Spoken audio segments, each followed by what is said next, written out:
On this episode of AV Week, the future of DV LED, Microsoft Ignite happened 2022, and 3D video conferencing. I'm sorry? All that and more next on AV Week. The network for the AV industry. What are you listening to? This is AV. This is AVNation. This is AVNation. This is AV Week, episode 583, recorded Friday, October 21st, 2022. Interrupt. Support for AVNation is brought to you by Sure, sound extraordinary. and by Vadio, a leading manufacturer of professional PTZ cameras, Pro AV solutions, and UCC integration systems. And by Atlona, the go-to provider for AV signal distribution and control. This is AV Week, your weekly wrap-up of audio-visual news and information. My name is Tim Albright. I am your host. With us to discuss the news and information we have gathered this week. First and foremost, she's not quite a neighbor now, but she's at least in my, not zip, anyhow. Erica Williams, back to St. Louis. How are you, madam? I'm doing well. How are you? I am well. Erica works for Henderson, and like I said, she's enjoyed one round of the Cardinals playoffs. That's all I'm going to say about that. Yeah. But hockey season started, dude. I know. I'm so excited. I can't wait to get to a game. We still don't have football, but I have the Bears. So here. Which is not really football, depending on the week. Anyhow, Don Merritt is incredibly bored with us. Don is from the University of Central Florida. Welcome, sir. Thank you. Glad to be here. Awesome. Also, Don is, I'm going to see if I can screw this up immensely. Don is with what was called the CCUMC, is now called the ETC as of last week's event. So did I get that right somewhere? That is correct, yes. All right. We're going to hit a couple of different stories here, and then we'll have Don explain why they shortened acronyms at the end here. First story comes to us from My Tech Decisions, but quite frankly, you could type in Microsoft Ignite 2022 and get pretty much the rundown. Interesting things that happen out of Microsoft Ignite really quickly. Microsoft Ignite is Microsoft's kind of internal, not internal, but their trade show about Microsoft and Microsoft, everything Microsoft. Coming out of that was a number of announcements around Teams. One of them that I personally find very interesting is the fact that D10 is going to start making hardware that leverages Teams. If you were not aware, D10 up until last week, the only type of video conferencing software you could get inside D10 was Zoom. Well, as of last week's event, you can now start looking to incorporate D10 if you are a Microsoft house. The other part that I want to highlight here, and that's just me, I want Erica, we'll start with you on this, but have you guys, see which ones is the most interesting to you guys. The other one is the fact that Cisco is going to start incorporating Teams into their platform. Now, Erica, we'll start with you. When you look at last week's event, what were one or two of the announcements, either from Microsoft themselves or maybe from a hardware manufacturer, that you found incredibly interesting for our space? Well, I do think the D10 thing is interesting. We kind of talked about this a little offline beforehand, but D10 being strictly Zoom, Eric Yuan having a lot of personal interest in D10, and now they're expanding to Teams, which is interesting. You have to wonder why. What's the driving factor behind that?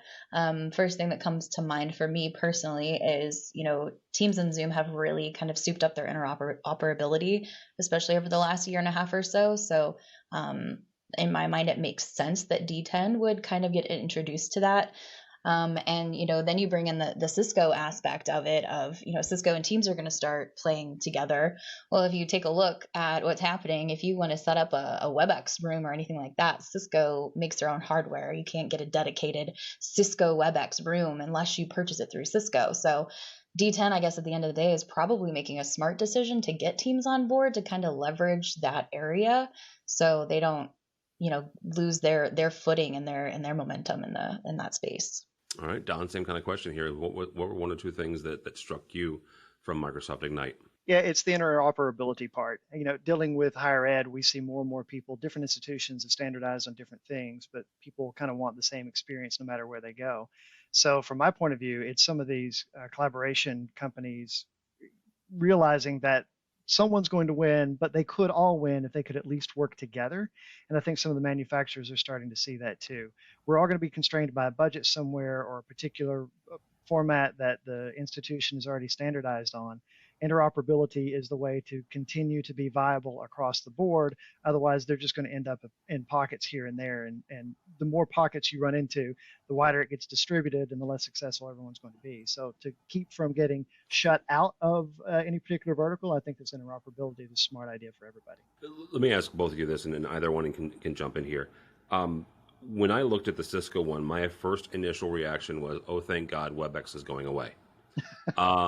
And 100% an editorial here, right? I do not like WebEx. I think the only thing I don't like any more than WebEx is Google Meet, and that's a different conversation. But it's a horrible. It is, Erica. It's a horrible interface. It just is. And God love them. They've tried for years. Is this a realization from Cisco? Like, I understand the interoperability part, right? I get that. But I think that might be a nice way of saying Cisco is kind of wink, wink, nudge, nudge. We need to work with other VCs now because we get the fact that WebEx is not the greatest and we need to give people options.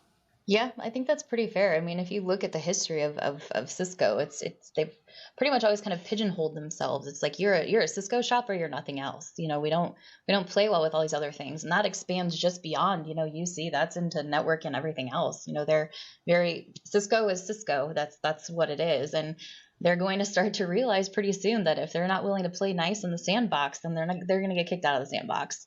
And I mean, if you look at you also look at the pricing and the cost and stuff to have a WebEx versus a Zoom or a Teams, you're looking, Cisco has to give people a reason to want to invest in that, and this is always the hill I will die on, and I'm going to beat a dead horse over it every time.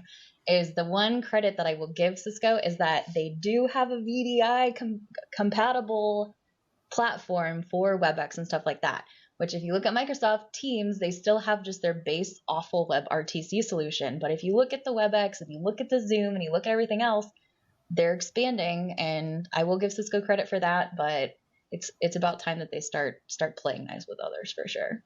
Yeah, when I think Cisco, I think hardware. I don't necessarily think software, and I think more and more people are looking at these collaboration tools as software solutions. We're looking for, I get in our shop, we're looking for agnostic hardware because we're on Teams now, but who knows what we'll be on in 5 years. If the past 2 years taught us anything, is that we got to be ready to pivot. So the more locked in we are to any one platform, the more risk, frankly, we're at. So being able to spread it out a little bit here, and we are not a WebEx organization, and I will say that I am much more comfortable with the user interface on both Zooms and Teams than I am WebEx. Yeah. So, maybe this is an opportunity for them to learn a little bit more about that user interface. Because when I think Cisco, I think network and routers.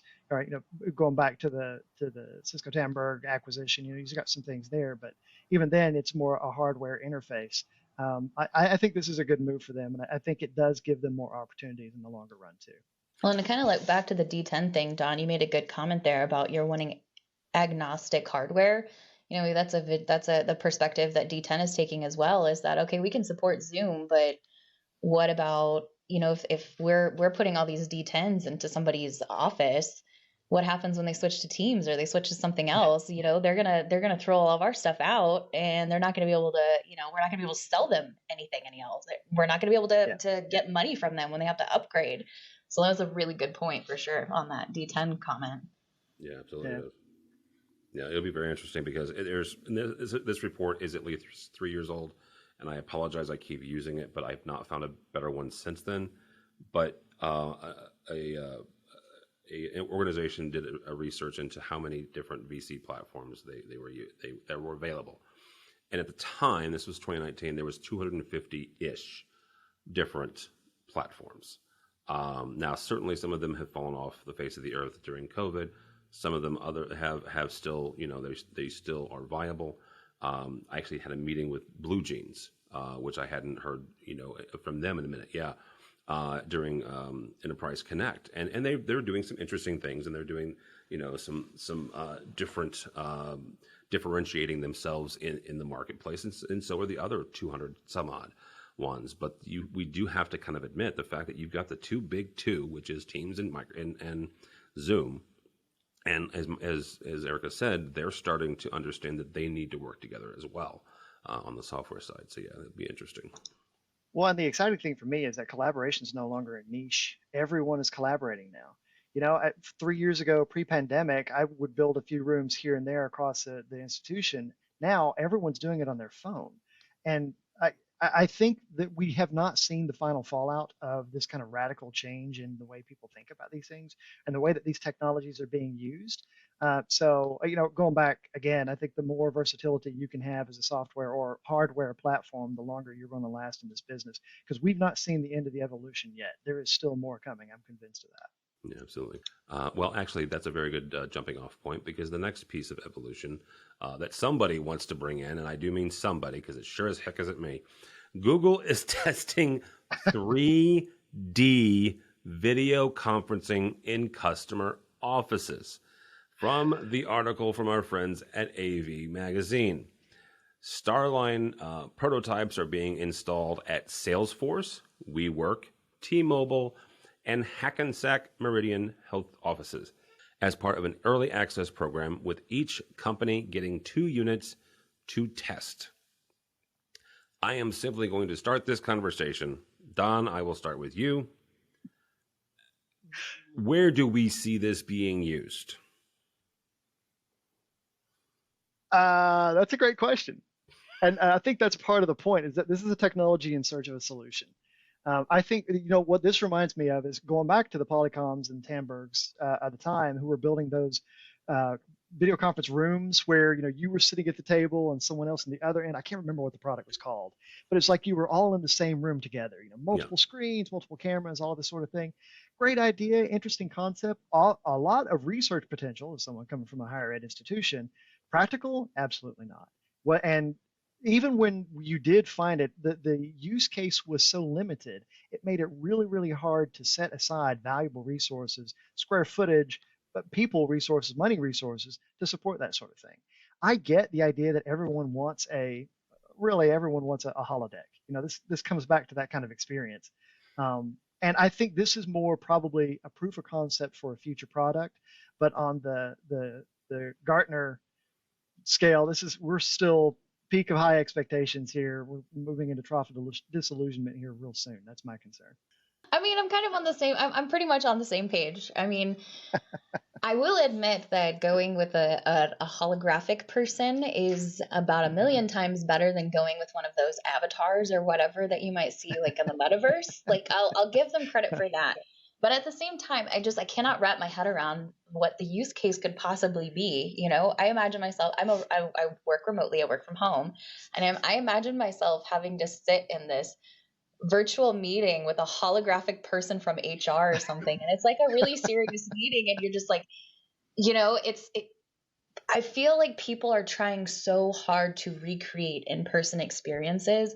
And to a certain level, you can get pretty damn close, but you're never going to get fully there because there's so much other chemical sciencey stuff that I don't know enough about to talk about. But it happens in between people. Like, when you're standing face to face, when you're shaking hands with somebody, you're never going to recreate that with technology. So instead of coming up with all these convoluted different ways, why don't you use those time and effort and resources to improving the technology that already exists to become more efficient, or whatever else thing you could do, improve communication overall general. I don't need to see a person sitting across from me that I can stick my hand through, because you know what? I might be in that meeting with HR, turn my camera off, and I'm having a boxing match with this hologram, right? There's value in entertainment there, I guess. But I mean, they've tried it in performances, large concerts and stuff, and it's never really taken off. So what makes them think that it's going to take off here? I don't know. So this is my conspiracy theory, and my tongue is thoroughly in my cheek, and my tinfoil hat is on. So I will admit that before I start this next statement. Somebody somewhere, there is a cabal of technologists somewhere that own the rights to 3D, right? They own the rights to 3D, and every 5 or 6 years, they try to make 3D happen, right? In some way, shape, or form. And they should just stop. Stop trying to make 3D happen. Yeah, I'm here for it. We all want the sci-fi future, but I'm not sure this is it. Maybe in like 10, 15 years, right? Sorry, Tim. No, don't say that. Because then they'll do it. It keeps coming back. Yes. I mean, maybe in 10, 15 years we'll have a reason. I can't imagine what that reason would be, but No, it won't. No, they won't. I would rather people figure out teleportation first. I mean, like, you're part of the way Yes. there, right? Let's figure out teleportation. That's so much more useful to society as a whole. And phasers. Sorry, did I say that out loud? No. Set to Stun. stun. Set to stun. Yeah. Give me a phaser. Set to stun. Last story. Here, yeah, we've got time. Last story here. Just taking a look at the DVD market, the direct-view LED market, and I mentioned the fact that Erica has come back, not come back to St. Louis, but lives in my neck of the woods now. And one of the areas that is one of the biggest DVD LEDs in the St. Louis area is Busch Stadium. Right, it is where the Cardinals play. And the only baseball team that has more World Series than the St. Louis Cardinals are the Yankees. I just want to say that out loud, even though they got bounced out of the first weekend. But besides sports and entertainment, which, Erica, I know you and I both separately went to different games this year and experienced that and this, that, and the other. Eric and I are both big hockey fans. There's that at Enterprise Center where the Blues play. But besides that, when we look at DV LED, in sports entertainment is one that kind of looks and feels the biggest market for that. However, there are some folks that are putting it into boardrooms, right? There are some folks that are putting it into higher education. There are also a couple of different lines that are doing it in cinemas. Samsung is one off the top of my head. It's a product called Onyx. It is a direct view LED cinema screen. And really quickly before you at me, I understand that most screens are acoustically transparent. They do some magic with DSP and JBL speakers that I don't understand. I just know I've experienced it, and it really does sound like there's a speaker behind the screen. It really does. But Erica, when you look at all of these different ones, are we at a point with direct view LED that is it going to overtake traditional LED, right, or traditional OLED, or even, dare I say, projection and screens? I think as the price point starts to come down, we will. I think especially with your sports, maybe even into retail, hospitality, healthcare, you might start to see it creep into those markets as well. But as far as going into more conference rooms and homes eventually, as the price point starts to come down, I think you're going to see a lot more of that because, they make a good point about that is that you can extend the life of that display because you're not going to be running it at the brightness that it can actually go. You put it in a conference room, you put it in a home, you put it in a hospital or a hotel room or something like that, you're going to bring that brightness way down. That display is going to last you a hell of a lot longer. And so, yeah, you can justify the price a little bit more up front, but you're really going to see it start taking off when it starts to come down more. That's a really good point, too. I hadn't thought about the fact that you are going to have to reduce, if I'm not mistaken, the measurement is nits, right, for brightness for LED. I think it said that some of the displays will go up to 1,600 to 2,000 nits, which is, I think they said the LEDs are 400-ish. So Yeah, around there. you're going to have to bring it way down, and it's going to look good for a long time. Yeah, absolutely. Don, same question. You live and breathe inside higher education. Is this an area that DV LED is going to overtake everything else? Eventually, perhaps. The big thing for us is making sure that we can get good contrast, good brightness in the areas where we're putting up projectors or flat panels now. Longer term, brightness is one of the big keys, but so is resolution, especially as the materials that people are trying to share get higher and higher res themselves. We got to make sure we can duplicate that resolution up on the screen. I mean, we're supporting game design programs, video production programs that are working in 4K and higher. So those, I know, in some specialized spaces are going to be a big concern for us. So, these things might show up in some of the other cases, large auditoria, those sorts of things, before it shows up across the entire institution. So I think there's a specific use case for these across the board. I think it'll take a little bit more time, but especially if we can get the kind of life out of these sorts of things that we might be able to get, that would be a big key for us, because replacing these things, it takes time to get into the space, to set these things up, to replace these sorts of things.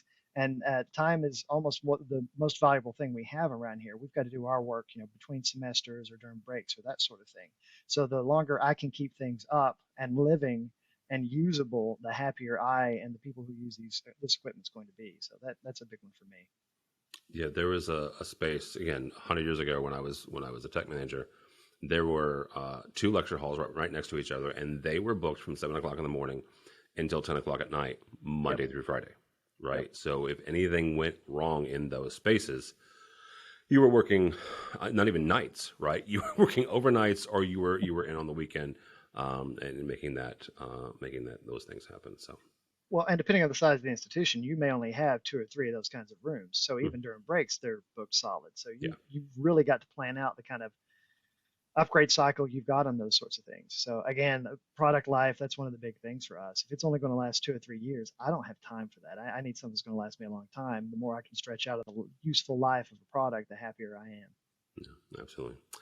All right, Don, real quick, we mentioned the fact that you used to be with CCUMC, but CCUMC changed their name to ETC. So really quickly explain to folks what ETC stands for and why the name changed. Sure. So originally, CCUMC stood for the Consortium of College and University Media Centers. And it's actually an older organization. This past conference was our 51st conference. We've been around since the 70s. It actually started off in film folks in the libraries who were sharing and making films available for teaching and learning across the institution. We became media centers a number of years ago. The change now to Educational Technology Collaborative, ETC, is really a reflection of the change in our units and higher ed overall. There aren't a lot of media centers anymore. There are still some, they still exist. But when we're talking to new members, or a new CIO or new leadership comes into an org, they're like, we don't have a media center. Why are you part of this organization? And the answer is because we are people who deal with AV in teaching and learning spaces, conference rooms, all of those sorts of things. We're primarily higher ed, but we've got reps from all over the place. We're looking to expand out to museums, libraries, K-12, community colleges, everyone else who does AV type support at their institution. We are your friends. I kind of joke, the first time I ever went to one of these conferences, at the end of the day, my assistant director and I were there, and we went to the bar, I grabbed a beer, and I looked at him and said, where the hell have these people been my career? Because it was the first time we were able to have a conversation with people who do what we do, where we do it, with the things we use and the people we do it with.